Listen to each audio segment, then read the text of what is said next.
સ્વાધ્યાય 1.2 ની 11મી રકમ MCQ છે. વિધેય એફ આરથી આર પરનું આપ્યું છે.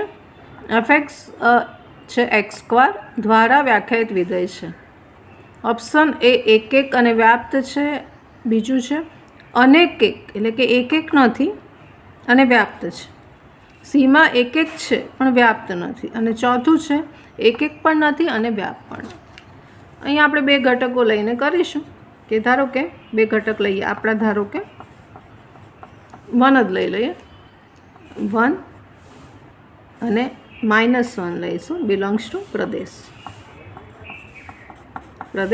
આર છે. માટે F1 ઇઝ ઇક્વલ ટુ 1² બરાબર 1 અને -1 મૂકીશું. F -1 -1² બંધ થશે. પેર મળશે 1 1 એટલે 1નું પ્રતિબિંબ 1 મળશે અને -1નું પ્રતિબિંબ પણ 1 મળશે. એટલે 1 અને -1નો પ્રતિબિંબ એક જ છે. મતલબ એક એક વિધેય નથી. અહીંયા પ્રતિબિંબ એક જ મળે છે. અલગ અલગ મળવા જોઈએ જે મળતા નથી. માટે એક એક નથી. વ્યાપ્ત માટે જો લઈએ તો વ્યાપ્ત માટે આપણે એનો સપ્રદેશ તો ખબર છે. વિસ્તાર જો લઈએ તો વિસ્તારમાં તમને કઈ રીતે મળશે? અહીં તમને ઇક્વેશન ઉપરથી ખ્યાલ આવશે. વિસ્તાર એટલે આરના બધા ઘટકોને આમાં વારાફરતી મૂકવાના એટલે જે આઉટપુટ મળે એને વિસ્તાર કહેવાય. તો કે આ પાછળના જે પણ મળશે વિસ્તાર મળશે. અહીંયા 1 લીધું, -1 લીધું તો 1, 2 -2 લઈશું તો પણ વર્ક થશે એટલે 4 અને 4 જ આવશે. એટલે વર્ક તમને મળ્યા કરશે. આ ઇક્વેશન જ છે x². એટલે કોઈ પણ વાસ્તવિક સંખ્યા લેશો પ્રદેશમાંથી, કોઈ પણ ઘટક અહીંયા મૂકશો તો એનો વર્ગ જ મળવાનો છે. એટલે કે ધન થઈ જશે. એટલે ધન વાસ્તવિક સંખ્યા અને શૂન્ય લઈશું તો શૂન્ય મળશે. એટલે એનો વિસ્તાર આપણે લખવો હોય, અંતરાલમાં લખવો હોય તો અંતરાલમાં આપણને 0 અને ઇન્ફિનિટીમાં અથવા ધન વાસ્તવિક સંખ્યા યોગ શૂન્ય મળશે. ઇઝ નોટ ઇક્વલ ટુ સહપ્રદેશ. આપણો સહપ્રદેશ છે એ આર છે. બરાબર, આર છે. તો એ બરોબર ઇક્વલ થતું નથી. માટે વ્યાપ્ત પણ નથી. માટે એનો ઓપ્શન કયો આવશે? એક એક પણ નથી અને વ્યાપ્ત નથી. એટલે ડી આન્સર એનો આવશે. ડી આન્સર આવશે. સ્વાધ્યાય 1.2 ની 12મી રકમ વિધેય એફ આરથી આર એફએક્સ બાબત 3x દ્વારા વ્યાખ્યાયિત છે. 4 ઓપ્શન MCQ છે. એ એફ એક એક અને વ્યાપ્ત છે. બી એફ અનેક એક અને વ્યાપ્ત છે એટલે કે એક એક નથી અને વ્યાપ્ત છે. સીમાં એક એક છે પરંતુ વ્યાપ્ત નથી. અને ડીમાં એક એક પણ નથી અને વ્યાપ્ત પણ નથી. અહીંયા આપણી પાસે પ્રદેશ અને સપ્રદેશ આર છે. આપણું ઇક્વેશન છે એફએક્સ બરાબર 3x.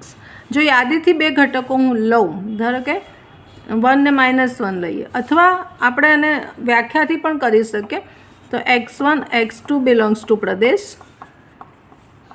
મૌખિક પણ તમે કરી શકો છો. અહીંયા લખવાનું નથી, તમારે ફાસ્ટ MCQનો આન્સર આપવાનો છે. એટલે ધારો કે હું મેમ્બર મૂકું, આરમાંથી મૂકું, 1 મૂકીશ તો 3 આવશે, -1 મૂકીશ તો -3 આવશે. એટલે એક એક પેર મળશે. એટલે કે પ્રતિબિંબ અલગ અલગ મળશે જ. અહીંયા મળશે એટલે એક એક તો છે. એટલે એને ધારો કે સમજવું છે, ફાસ્ટ સમજવું છે તો આપણે આ રીતે સમજી લઈએ. fx1 fx2 માટે 3x1 બરાબર 3x2 માટે 3 3 જતા રહેશે. માટે x1 બરાબર x2 માટે એક એક તો છે. હવે તમને આનો જો વિસ્તાર ખબર પડે, હવે વિસ્તારમાં 1 મૂકીશું 3 આવશે, પછી -3 આવશે, 0 મૂકીશું તો 0 આવશે. બધી વાસ્તવિક સંખ્યા જો આઉટપુટમાં મળે અહીંયાથી મૂકતા, બધી વાસ્તવિક સંખ્યા આવી જવી જોઈએ. હવે એ ખ્યાલ કેવી રીતે આવે? તો અહીંયા વ્યાખ્યાથી વધારે ખ્યાલ આવશે. માટે y બિલોંગ્સ ટુ આર સપ્રદેશ માટે કોઈક ઘટક x. હવે x શોધવાનો છે તો x શોધવા માટે આપણી પાસે y બરાબર 3x છે. xને સૂત્ર કરતાં બનાવવાનું. xને સૂત્ર કરતાં બનાવવા માટે 3 નીચે આવી જશે. y બરાબર 3 બિલોંગ્સ ટુ આર છે.